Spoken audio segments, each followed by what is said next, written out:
Health, self-reliance, financial stability, and mental well-being are just some of the reasons why I homestead. But today I'm going to tell you exactly what led me to this decision and why I think you should homestead too.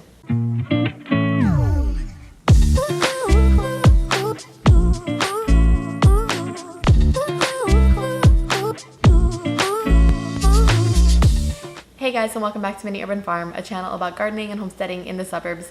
In today's video, we are talking about homesteading. Now, if you're not familiar with what homesteading is, or if you've heard the word before, you're probably thinking maybe it's something having to do with a lot of land, a lot of space, maybe some cows, goats, chickens, a bunch of other stuff that you don't have room for in the suburbs. Now, let me tell you, I am in the suburbs. I am in suburbia. We have a house in an HOA community. We have a white picket fence, all of the above. So how do I manage a homestead in the suburbs? Well, homesteading does not take up a lot of space. I made an entire video on the top 10 ways to homestead with an entire blog post connected to that video. I will leave a link to that in the description below, but today I'm going to tell you why I started homesteading and why I think everybody should. Now, I will warn you that this video is probably going to be a little bit personal. There are a lot of experiences in my life that have led me to pursue a homesteading path. But if you're not into the whole mushy stuff, if you don't want to hear about personal experiences, then feel free to just click off this video, no hard feelings. But if you do want to stick around and listen to why I think everybody should homestead and the effects that it's had on my life, then grab yourself a cup of coffee and let's jump into number one, which is health. Now here's where it gets a little bit personal because I thought growing up, right, we had a pretty healthy family, right? My mom's side of the family was healthy. We were outside all the time. We played tennis. My dad's side of the family was healthy, but I was a kid and I didn't really know what was going on. About when I was, I want to say about 11 or 12 years old, my grandmother on my mom's side had a heart attack while she was driving.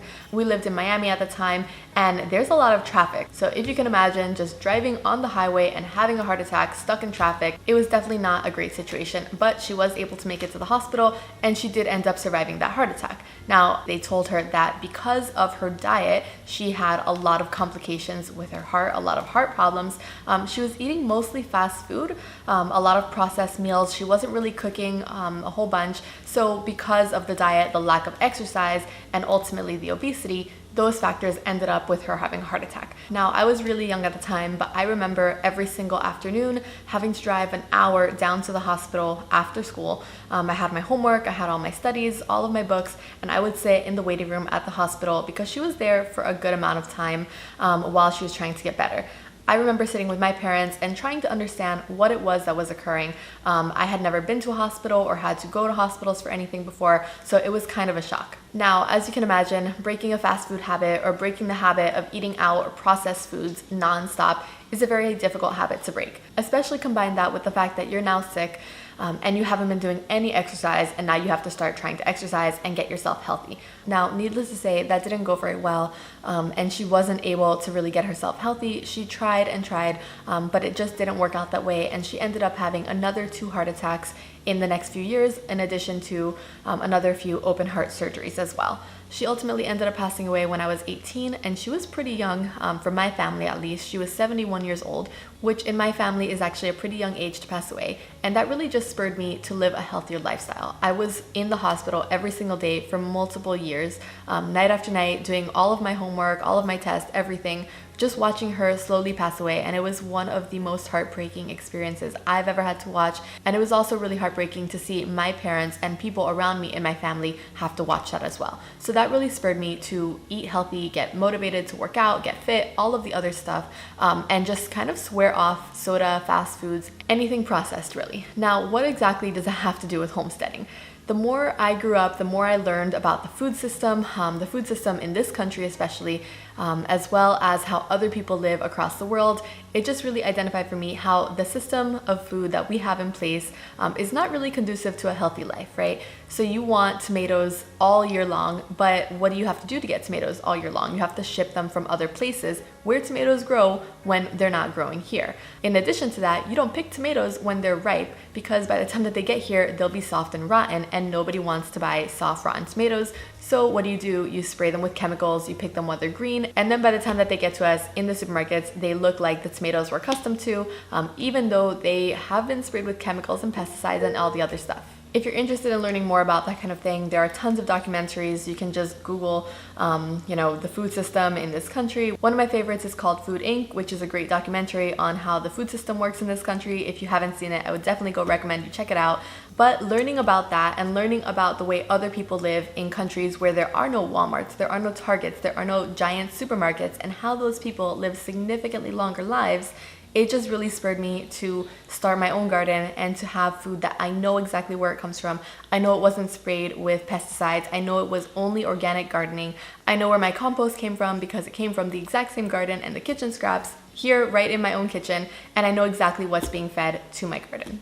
Now, I know that that's probably a similar story to a lot of you, where you have watched people that you love be sick and maybe even pass away from the food system or from the food that they're eating, processed food, all of that.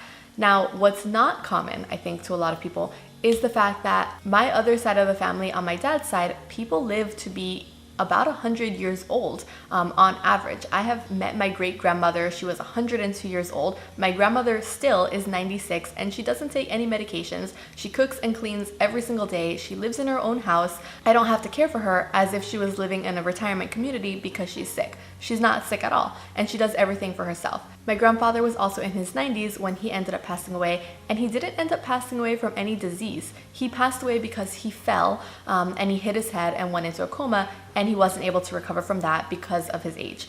And it wasn't something having to do with the food system or the processed food that he was constantly eating, because he wasn't eating any of those foods. My grandmother cooks every single day, 3 times a day, and that's what they would eat. So obviously, health is one of the main driving factors that has led me to homestead, and I suspect that if you're watching this video, you've probably had something similar happen to you, or you've seen other people around you go through something similar. So let's go ahead and move on to the second reason why I homestead, which is self-reliance.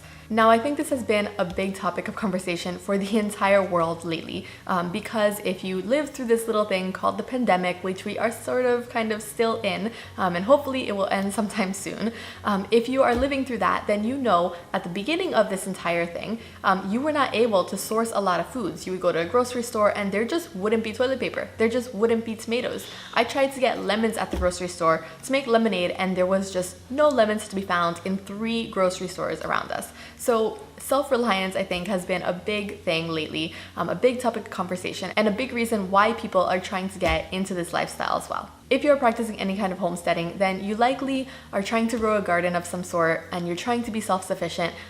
You can do that in so many ways. You can start an herb garden, you can start a vegetable garden, a container garden. There's so many different ways to grow your own food, raise your own meat, all of that, so that you don't have to be reliant on the grocery store, and at least you have food when the grocery store doesn't.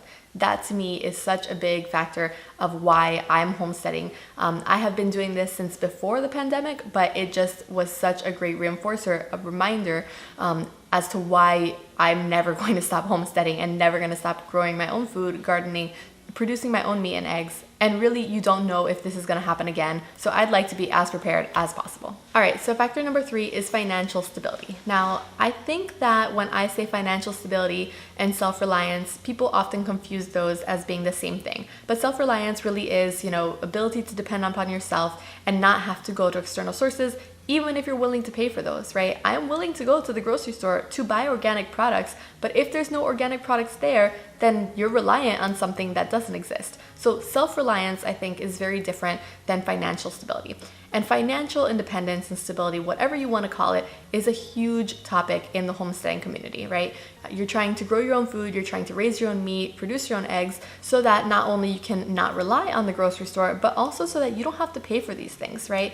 I mean, I'm currently getting organic eggs for way cheaper per dozen than I would be buying at the organic grocery store or at Walmart or even the farmer's market, right? The eggs that I get from my chicken coop cost me very, very little, almost free actually. And the same thing goes for the meat that we raise and the vegetables right outside our door. In fact, I was able to go outside this morning and grab all of these tomatoes off my plants, and there are still so many tomatoes and so many vegetables sitting right outside my window that I am looking at right now in front of me, and I didn't have to pay for these tomatoes. I did have to pay for the soil to start the raised beds a few seasons ago. I did have to pay for the wood, which I was able to use a lot from scrap. And I did have to pay for the original seeds that I used several seasons ago when I first was growing Roma tomatoes, but I did not have to pay for that afterward because I have seed saved, the seeds from these tomatoes and the seeds from several other varieties of tomatoes throughout the seasons, to the point where now these tomatoes are basically free, along with the majority of the other vegetables that we're eating at our house. If you combine that with the fact that every spring and every beginning of fall, I take clippings from my existing plants and I sell them, right? I propagate my plants, I sell them to neighbors nearby, and I actually profit from the garden. So not only is the garden saving me money, but it's actually making money for us, and I'm able to go buy new seeds, new vegetables, and plant more food, and it doesn't cost me anything. Now, I'm not saying that we are 1000% financially dependent on our homestead. We are definitely not. I still quite enjoy going shopping, going to the store, purchasing new shoes, all of that stuff, which is not really a part of homesteading. I'm not gonna say I 1000% homestead and rely on the garden and on the animals, because that is really not what happens. I work outside of the home as well. I'm a project manager, and Mr. Mini Urban Farm also has another job that does not involve taking care of the chickens, the animals, and the garden. But ultimately, we are not trying to keep up with the Joneses. I know a lot of people, even in the community that we live in, they maybe can't afford the house that they live in. They can't afford the food that they're eating. Everything is on a credit card. And unfortunately, that's the way that a lot of this country works. A lot of people are in debt. And that is definitely not us, because we decided a while back that we were not going to try to keep up with the Joneses. We were not going to compete with what everybody else has. We're going to just focus on our financial stability and do what we can to reduce our cost on our own homestead. So moving on to the next reason, which would be mental well-being and mental health.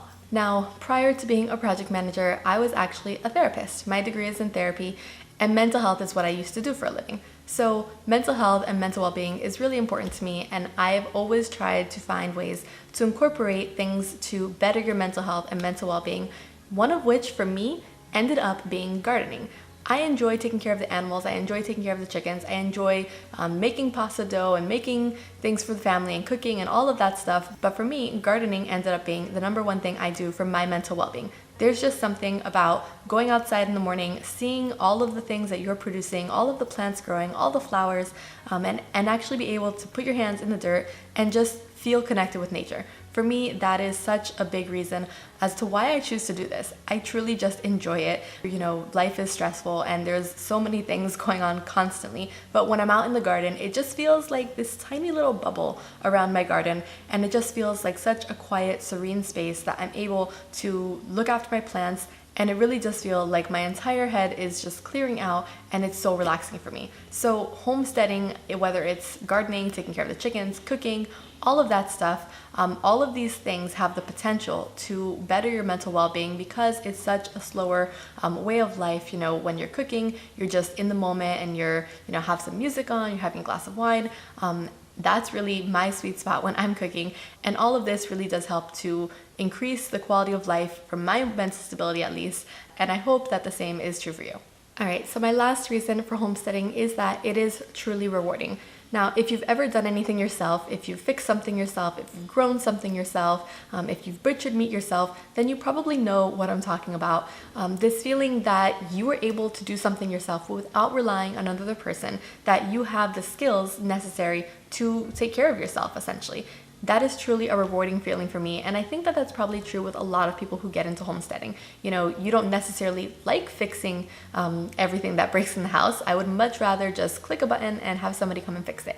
But at the end of the day, knowing that I fixed it myself and that I have the skills to take care of myself is such a rewarding experience. And at the end of the day, I'm able to say that I was able to produce this many tomatoes and then some, and also tons of eggs that I collect from my chickens on a daily basis. I was able to produce all that stuff myself, so when people come over and say that they loved my bruschetta, I can say, thank you so much, I grew it from my garden. Alright guys, so that pretty much wraps up why I homestead. If you have any reasons that I didn't include here and you want to talk about as to why you homestead, leave them in the comments below. I would love to hear them. Thanks so much for watching. I will see you in the next one. Bye!